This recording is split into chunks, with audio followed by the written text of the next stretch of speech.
Hello friends, education suffer by Amit में आपका स्वागत है।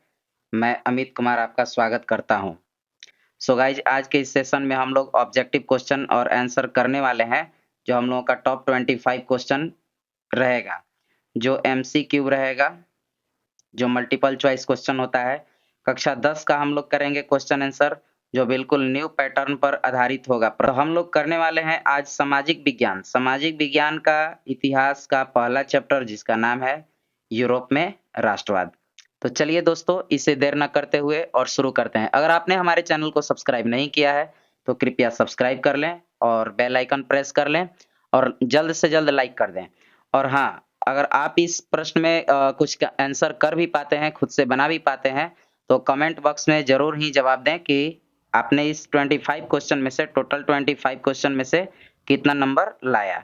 ये भी आप जरूर इसमें कमेंट बॉक्स में लिखें। तो चलिए अब शुरू करते हैं। तो हमारे पास पहला क्वेश्चन आ गया है, प्रथम जेनेवा समझौता कब हुआ था, ये बताना है।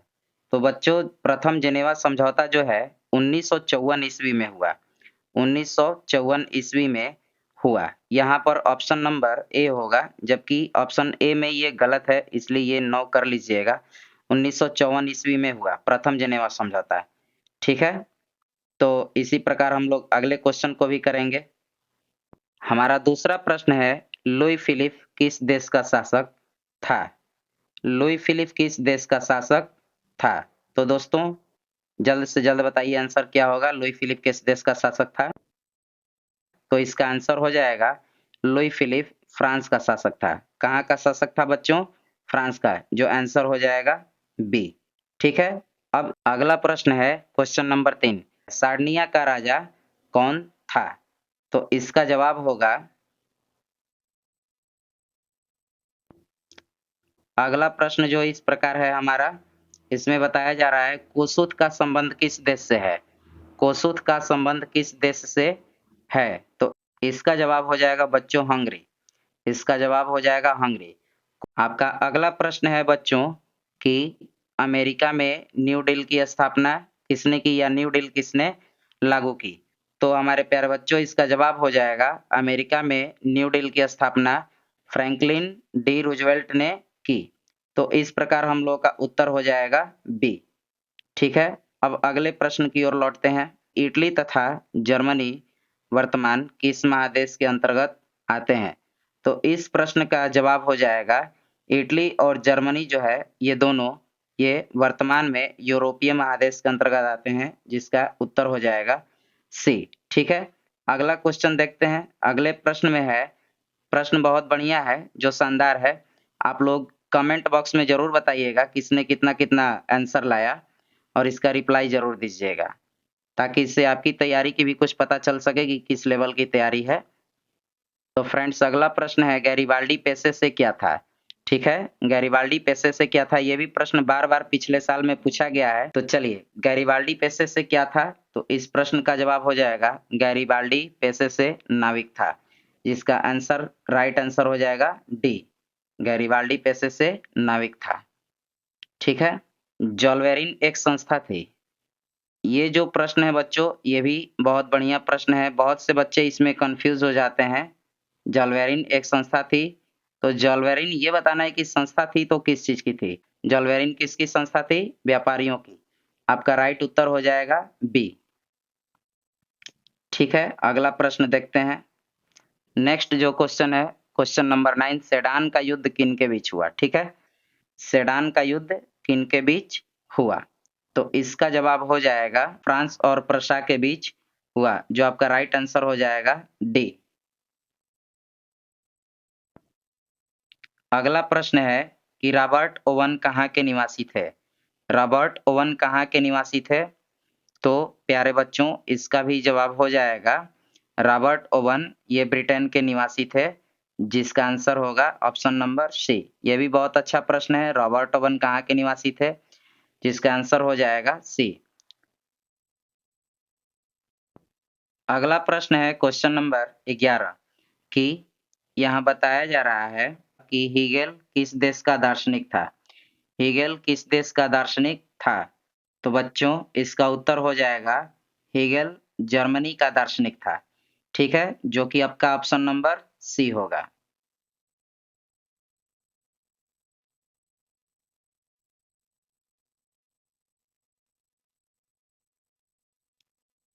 अगला प्रश्न है, अगला प्रश्न में यह है आपका कि वियना सम्मेलन की मेजबानी किसने की? ठीक है, यहाँ प्रश्न आ रहा है कि वियना सम्मेलन की मेजबानी किसने की? फटाफट बताइए कमेंट बॉक्स में, वियना सम्मेलन की मेजबानी किसने की?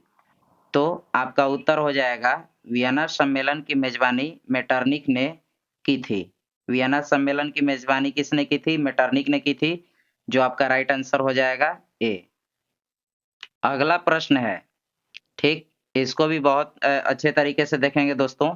बहुत बढ़िया प्रश्न है कि निम्न में से किस सम्मेलन में जर्मनी की क्षतिपूर्ति राशि को कम कर दिया गया?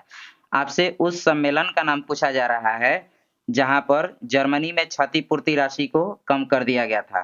तो प्यारे बच्चों, इसका आंसर हो जाएगा लॉसेन सम्मेलन। क्या होगा? लॉसेन सम्मेलन, जो आपका आंसर डी होने वाला है। ठीक है,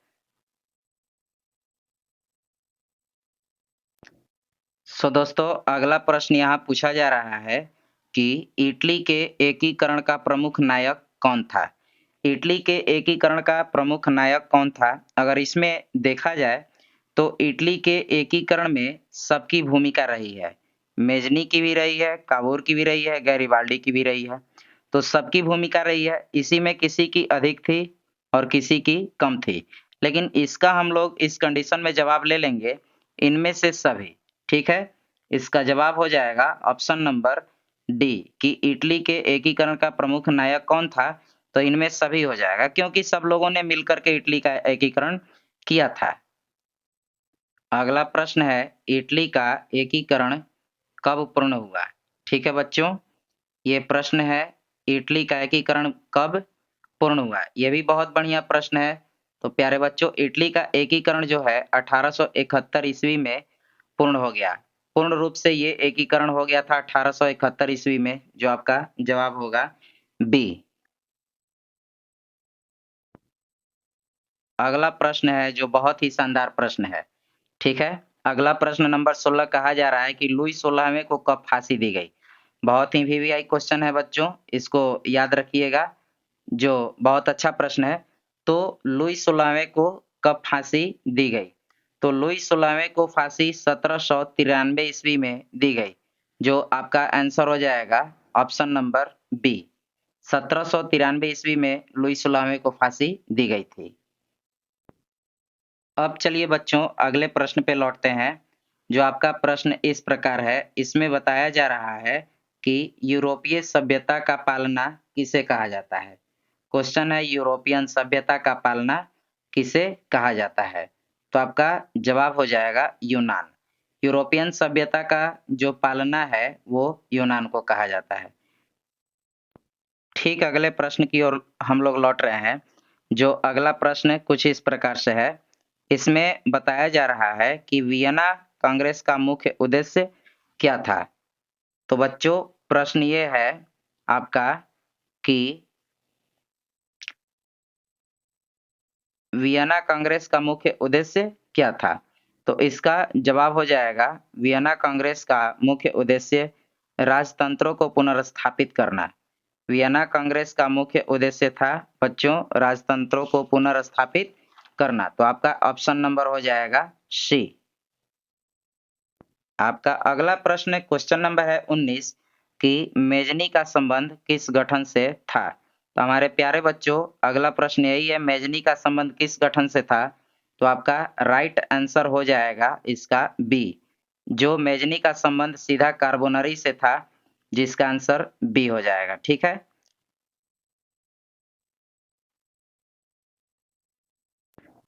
एक और बहुत बढ़िया प्रश्न यहाँ पर आ रहा है निकल करके कि यूरोप का मरीज किसे कहा जाता है? तो आप लोग डायरेक्ट इसे याद रखेंगे, ये बहुत बार पूछा हुआ प्रश्न है।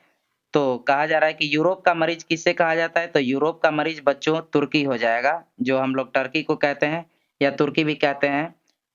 तो चलिए अगले प्रश्न की ओर लौटते हैं। हमारा जो नेक्स्ट क्वेश्चन है, ये बताया जा रहा है कि यंग यूरोप यंग यूरोप का संस्थापक कौन था?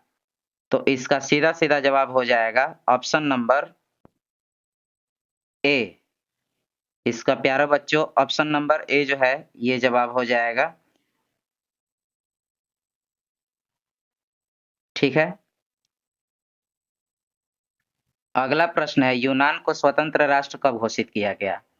यूनान को स्वतंत्र राष्ट्र कब घोषित किया गया? तो हमारे प्यारे बच्चों इसका ऑप्शन नंबर बी हो जाएगा आंसर 1832 ईस्वी में। 1832 ईस्वी में यूनान को स्वतंत्र राष्ट्र घोषित किया गया। तो चलिए अब हम लोग अगले प्रश्न की ओर लौटते हैं। हमारा अगला प्रश्न है, तो लीजिए प्यारे बच्चों आपका प्रश्न है अगला क्वेश्चन नंबर 23। इसमें बताया जा रहा है कि जर्मनी के एकीकरण के लिए कौन उत्तरदायी था? जर्मनी के एकीकरण के लिए कौन उत्तरदायी था? तो आपका इसका आंसर हो जाएगा ऑप्शन नंबर बी। ठीक है, जो ये बिस्मार्क होगा। प्यारे बच्चों इसका आंसर होने वाला है बिस्मार्क, इसको याद रख लीजिएगा, जो आपका ऑप्शन नंबर बी हो जाएगा। चलिए अब अगले प्रश्न की ओर भी लौटते हैं।